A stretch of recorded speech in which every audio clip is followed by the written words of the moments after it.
Hi friends, welcome to a new video from English with Asee. അപ്പോൾ നമ്മളിപ്പോൾ ഇന്ന് പഠിക്കേണ്ടത് നമുക്കിപ്പോൾ ഒരാളുടെ പേരോ ഇല്ലെങ്കിൽ മറ്റുള്ള സാധനങ്ങളെ പറ്റി പറയുകയൊക്കെ ചെയ്യുമ്പോൾ അതിന് പകരം നമുക്ക് ഏതൊക്കെ വസ്തുക്കൾ ഉപയോഗിക്കാം, എന്നിട്ട് അത് സബ്ജക്റ്റായിട്ട് വന്നാൽ എങ്ങനെ പറയാം, ഒബ്ജക്റ്റ് എന്ന് പറയുമ്പോൾ അവസാനത്തിൽ വരുമ്പോൾ എങ്ങനെ പറയാം എന്നുള്ളതൊക്കെയാണ് നാം ഇന്ന് പഠിക്കാൻ പോകുന്നത്. ഓക്കെ, അപ്പോൾ ഇതിനു മുമ്പ് ഉള്ള വീഡിയോകൾ കണ്ടിട്ടില്ലാത്തവർ അതെല്ലാം ഒന്ന് നോക്കണേ. ആദ്യമായിട്ട് കാണുന്നവർ സബ്സ്ക്രൈബ് ചെയ്യണം. ഒപ്പം തന്നെ നിങ്ങളുടെ സജഷൻസും ഒപ്പീനിയൻസും ഒക്കെ കമൻറ്റുകളായിട്ട് രേഖപ്പെടുത്തുകയും വേണം. ഓക്കെ, അപ്പോൾ നമുക്ക് ക്ലാസ്സിലേക്ക് കടക്കാം. നാം ആരുടെയെങ്കിലും പേര് പറയുന്നതിന് അത് നമുക്കറിയാമല്ലോ, നൗൺ എന്നാണ് പറയുന്നത് അല്ലേ. പേരോ ഇല്ലെങ്കിൽ ഒരു സ്ഥലത്തിൻ്റെ കാര്യമോ ഒരു വസ്തുവിൻ്റെ കാര്യമോ ഒക്കെ പറയുമ്പോൾ അതിന് പകരം ഉപയോഗിക്കാവുന്ന ചില കാര്യങ്ങളാണ് ഇന്ന് ഞാൻ പറയുന്നത്. അപ്പോൾ ഐ എന്നത് ഞാൻ, വി ഞങ്ങൾ, യു നിങ്ങൾ അല്ലെങ്കിൽ നീ, ഹി അവൻ, ഷീ അവൾ, ഇറ്റ് അത് അല്ലെങ്കിൽ ഇത്, ദേ അവർ എന്നതെല്ലാം നമുക്ക് നന്നായിട്ട് അറിയാം അല്ലേ. അപ്പോൾ അത് ഇപ്പോൾ നമ്മൾ പറയണ ഞാൻ സ്കൂളിൽ പോകുന്നു, ഞാൻ പോകുന്ന വഴിക്ക് അവനെ കണ്ടു, അവൻ കണ്ടു എന്നല്ല നമ്മൾ പറയുന്നത്, അവനെ എന്നാണ്. അപ്പോൾ ഈ ഹി എന്നുള്ള അവൻ എന്നത് ലാസ്റ്റ് വരുമ്പോൾ അല്ലെങ്കിൽ ഒബ്ജക്റ്റിലേക്ക് വരുമ്പോൾ അതെന്തായി മാറുന്നു എന്ന് നമുക്ക് പഠിക്കണം. ഇപ്പം ഞാൻ ഒരു പേന എടുത്തു എന്നുള്ളത് എൻ്റെ പേന അവൻ എടുത്തു എന്ന് പറയുമ്പോൾ അതെന്താണ് എന്നുള്ളത് നമുക്കൊന്ന് പഠിക്കണം. അല്ലെങ്കിൽ ഞാനിപ്പോൾ പറയാണ് അവൻ എടുത്തത് എൻ്റെ പേനയാണ്. എൻ്റെ എന്നുള്ളത് പറയുമ്പോൾ നമുക്കറിയാം മൈ, ഐ ഒക്കെ ഞാൻ, എൻ്റെ എന്നൊക്കെ വരും. അപ്പോൾ അവിടെ എങ്ങനെയാണ് ആ ഒരു ഓബ്ജക്റ്റായിട്ട് അല്ലെങ്കിൽ സബ്ജക്റ്റായിട്ട് അല്ലെങ്കിൽ നമ്മുടെ ഒരു സാധനത്തിനെ പറ്റി പറയുമ്പോൾ അത് അങ്ങനെയൊക്കെയുള്ള കാര്യങ്ങൾ എങ്ങനെയാണ് പഠിക്കുന്നത് എന്നാണ് ഇന്ന് നമ്മൾ പഠിക്കുന്നത്. ഓക്കെ, നമുക്ക് നോക്കാം. ഇപ്പോൾ ഐ എന്ന് ഞാൻ പറഞ്ഞു, ആദ്യം ഐ ആണ് പറഞ്ഞത് അല്ലേ. അവിടെ ഐ എന്നതിന് ഞാൻ അല്ലെങ്കിൽ എനിക്ക് എന്ന് പറയാം. എന്നാൽ ഐയുടെ തന്നെ രൂപാന്തരങ്ങളാണ് നമ്മൾ അടുത്ത് പഠിക്കാൻ പോകുന്നത്. നമുക്ക് ഇംഗ്ലീഷിൽ പ്രൊനൗൺസ് എന്ന് പറയാം, സർവനാമങ്ങൾ. അതായത് മീ എനിക്ക് അല്ലെങ്കിൽ എന്നെ. എന്നാൽ മൈ എന്ന് വരുമ്പോൾ എൻ്റെ എന്ന് വരുന്നു. മൈൻ എന്നാണെങ്കിൽ MINE മൈൻ എന്നാണെങ്കിൽ എൻ്റേത് എന്ന് വരുന്നു. ഓക്കെ, അപ്പം ഐ എന്ന് വരുമ്പോൾ ഞാൻ അല്ലെങ്കിൽ എനിക്ക് എന്ന് വരുന്നു. മീ പറയുമ്പോൾ എനിക്ക് എന്നെ എന്ന് വരുന്നു. മൈ എന്ന് പറയുമ്പോൾ എൻ്റെ എന്ന് വരുന്നു. മൈൻ MINE മൈൻ എന്ന് പറയുമ്പോൾ എൻ്റേത് എന്ന് വരുന്നു. എന്നാൽ അടുത്തതായ യു എങ്ങനെ വരുന്നു നോക്കാം. യുവിന് നീ, നിങ്ങൾ, നിനക്ക്, താങ്കൾ എന്നിങ്ങനെ മൂന്നാലർത്ഥം നമുക്ക് പറയാം. യു നീ, നിങ്ങൾ, നിനക്ക്, താങ്കൾ. എന്നാൽ യുവർ എന്നാവുമ്പോഴോ നിൻ്റെ അല്ലെങ്കിൽ നിങ്ങളുടെ. ഓക്കെ, ഐ ലവ് യു ഞാൻ നിന്നെ സ്നേഹിക്കുന്നു. ഓക്കെ, അപ്പോൾ യുവർ എന്ന് വരുമ്പോൾ അവിടെ നിൻ്റെ, നിങ്ങളുടെ.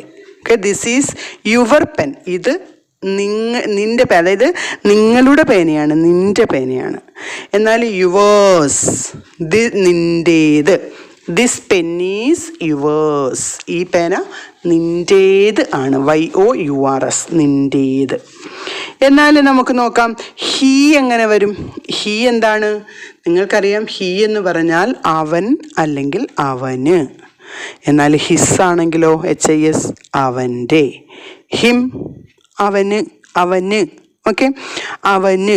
അപ്പം ഹി അവൻ അല്ലെങ്കിൽ അവന്, ഹിസ് അവൻ്റെ, ഹിം അവന്. എന്നാൽ ഷീ വരുമ്പോഴോ, ഷീ വരുമ്പോൾ അവൾ അല്ലെങ്കിൽ അവൾക്ക്. ഓക്കെ, ഷീയുടെ മറ്റൊരു രൂപം അല്ലെങ്കിൽ പ്രോനൗൺ ആണ് ഹെർ. അവളുടെ അല്ലെങ്കിൽ അവൾക്ക് എന്ന് പറയാം. ഹെർ അവളുടെ അല്ലെങ്കിൽ അവൾക്ക്. അപ്പോൾ ഹേഴ്സ് എന്തായിരിക്കും, ഹിസ് അവന് ആണ്. അപ്പോൾ ഹേഴ്സ് അവളുടേത്. ഹിസ് എന്ന് പറയുമ്പോൾ അവൻ്റെ. ഹേഴ്സ് HERS ഹേഴ്സ് അവളുടേത്. ഓക്കെ, അപ്പോൾ അടുത്ത വാക്ക് നമുക്ക് നോക്കാം. വി ഞങ്ങൾ, ഞങ്ങൾക്ക്. എന്നാൽ വിയുടെ ഞങ്ങളുടെ എന്ന് വരണമെങ്കിൽ ഔർ എന്നാക്കണം. OUR our. ഞങ്ങളുടെ അല്ലെങ്കിൽ നമ്മുടെ.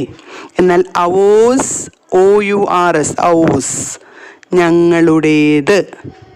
എന്നാൽ അതിൽ നിന്നെല്ലാം വ്യത്യസ്തമായിട്ട് US അസ് ഞങ്ങൾക്ക്.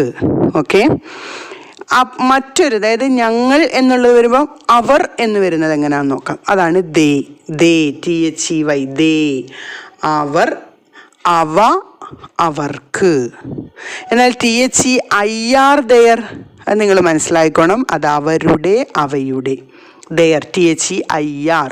എന്നാൽ THER ഒരെണ്ണം ഉണ്ട്, അത് ഓർത്തോണം. അത് ദെയർ എന്നുള്ളപ്പം അവിടെ എന്നുള്ള അർത്ഥം, ഹിയർ ദെയർ എന്നുള്ള. ഓക്കെ, അതല്ല. ഇത് THEIR, ദെയർ, അവരുടെ അല്ലെങ്കിൽ അവയുടെ.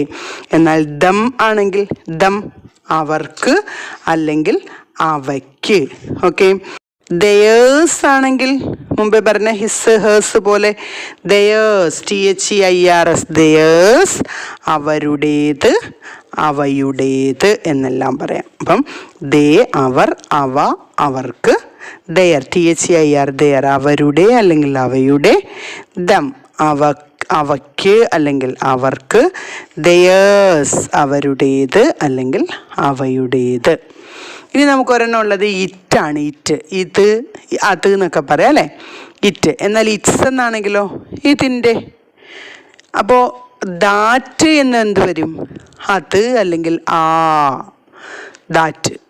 ദീസ് ആണെങ്കിലോ THES, ദീസ്, ഇവ എന്ന് വരും. ദോസ് ആണെങ്കിൽ അവ. ദിസ് ആണെങ്കിൽ ഇത് അല്ലെങ്കിൽ ഈന്ന് വരും. അപ്പം ഇറ്റ് എന്ന് പറഞ്ഞാൽ ഇതാണ്, ഇറ്റ്സ് എന്ന് പറഞ്ഞാൽ ഇതിൻ്റെ എന്നാണ്. ദാറ്റ് അത് അല്ലെങ്കിൽ ആ, ദീസ് ഇവ, ദോസ് അവ, ദിസ് ഇത് അല്ലെങ്കിൽ ഈന്ന് വരും. ഇനി നമ്മളിപ്പോൾ ഈ പറഞ്ഞതിനകത്ത് നിന്നെല്ലാം എടുത്തിട്ട് നമുക്കത് ആ സെൻറ്റൻസ് വെച്ചിട്ട് ആ വേർഡ്സുകൾ വെച്ചിട്ട് നമുക്ക് നോക്കാം. ഫോർ മീ എനിക്ക്, ഫോർ യു നിനക്ക്, ഫോർ ഹിം അവന്, ഫോർ ഹെർ അവൾക്ക്, ഫോർ അസ് ഞങ്ങൾക്ക്, ഫോർ ദം അവർക്ക്. കണ്ടോ? അതായത് അത് വളരെ സിമ്പിളായിട്ട് നമ്മൾ പറഞ്ഞു നോക്കുന്നതാണ്. എന്താണ്? ഫോർ മീ എനിക്ക്, ഫോർ യു നിനക്ക് അല്ലെങ്കിൽ നിങ്ങൾക്ക്, ഫോർ ഹിം അവന്, ഫോർ ഹെർ അവൾക്ക്, ഫോർ അസ് ഞങ്ങൾക്ക്, ഫോർ ദം അവർക്ക്.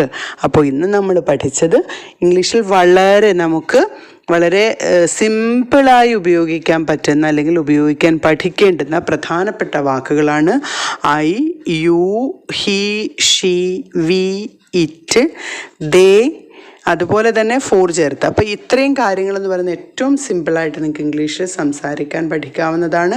തൊട്ടടുത്ത ക്ലാസ്സിലൂടെ കഴിയുമ്പോൾ നമുക്ക് നമ്മുടെ ഈ ഒരു സ്പോക്കൺ ഇംഗ്ലീഷ് ക്ലാസ് ഇവിടെ അവസാനിക്കും. അതിനുശേഷം വളരെ എളുപ്പത്തിൽ പഠിക്കാനുള്ള മറ്റൊരു പാറ്റേണുമായി ഞാൻ ഉടൻ എത്തുന്നതായിരിക്കും. Thank you for watching. Signing of.